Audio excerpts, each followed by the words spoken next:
हर खबर पर होगी आपकी पकड़।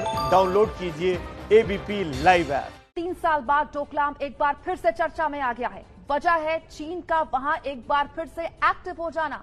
आपको याद होगा 73 दिन तक चली तनातनी में भारत ने चीन को इस मुद्दे पर धूल चटाई थी। अब एक बार फिर चीनी सैनिकों की गतिविधियां डोकलाम में तेजी से बढ़ रही हैं। नीरज राजपूत की एक्सक्लूसिव रिपोर्ट नमस्ते भारत के लिए। पहले सिक्किम में भिड़ा चीन, फिर लद्दाख में हुई खूनी लड़ाई और अब डोकलाम में चीन की चाल।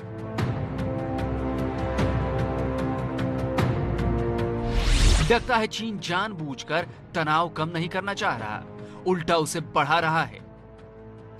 कहीं ऐसा तो नहीं कि भारत को कई जगहों पर उलझा कर रखने के पीछे चीन की कोई बड़ी मंशा है? क्योंकि सूत्रों से मिल रही खबरों के मुताबिक डोकलाम में चीन की गतिविधियां एक बार फिर बढ़ गई हैं। डोकलाम में चीनी सेना अपना सर्विलांस सिस्टम मजबूत करने में जुट गई है। भारतीय सेना की निगरानी के लिए 2 सर्विलांस सिस्टम लगाए गए हैं। वहीं सिंचला दर्रे के पास एक हाई रेजोल्यूशन कैमरा भी लगाया गया है। साथ ही डोकलाम तक पहुंचने वाली अप्रोच रोड्स की मरम्मत भी चीन ने शुरू कर दी है। जाहिर है इन सड़कों की मरम्मत वो इसलिए कर रहा है क्योंकि अगर जरूरत पड़ी तो एलएसी तक पहुंचने में चीनी सेना को कोई दिक्कत ना हो और वो तेजी से पहुंच सके। इस तरह से पिछले 100 दिनों से पूर्वी लद्दाख में भारत और चीन की सेनाओं के बीच में टकराव चल रहा है। ऐसे में चीनी सेना को इस बात का खतरा हो सकता है कि डोकलाम में भी कहीं वर्ष 2017 वाली स्थिति फिर से ना बन जाए। साल 2017 में चीन के साथ डोकलाम में 73 दिन तक तनातनी चली थी। इसी के साथ भारत ने सिक्किम से डोकलाम में दाखिल होने वाले डोकाला दर्रे के करीब भारतीय सेना की एक पूरी ब्रिगेड यानी करीब 3000 सैनिक तैनात कर दिए थे।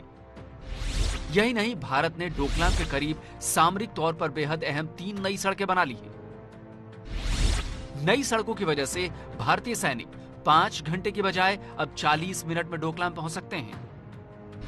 यही नहीं, अब डोकलाम में टैंक और दूसरे युद्धक उपकरण भी बेहद आसानी से पहुंचाए जा सकते हैं।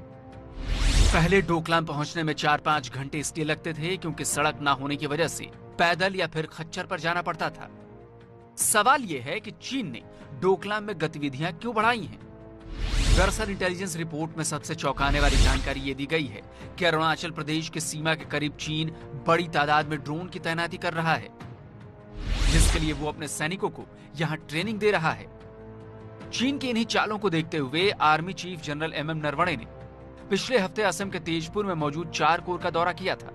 इसी 4 कोर के अंडर सिक्किम और अरुणाचल प्रदेश से सटी LAC की सुरक्षा की जिम्मेदारी है। इस दौरे पर उन्होंने सिक्किम और अरुणाचल प्रदेश से सटी हुई सीमाओं की सुरक्षा करने वाली सेना की सभी कोर के कमांडर्स के साथ एक अहम बैठक की थी। इस बैठक में थल सेना प्रमुख ने सभी कोर कमांडर्स को पूरी तरह से अलर्ट रहने के सख्त निर्देश दिए थे। इस दौरान भारतीय सेना की माउंटेन स्ट्राइक कोर के कमांडर भी मौजूद थे। माउंटेन स्ट्राइक कोर को खास तौर पर चीन से युद्ध लड़ने के लिए तैयार किया गया है। यानी मतलब साफ है कि भारतीय सेना अपनी तैयारियों में कोई कमी नहीं छोड़ना चाहती और साथ ही चीन को संदेश भी दे रही है कि उसका एक भी गलत कदम बहुत भारी पड़ सकता है। दिल्ली से नीरज राजपूत की रिपोर्ट।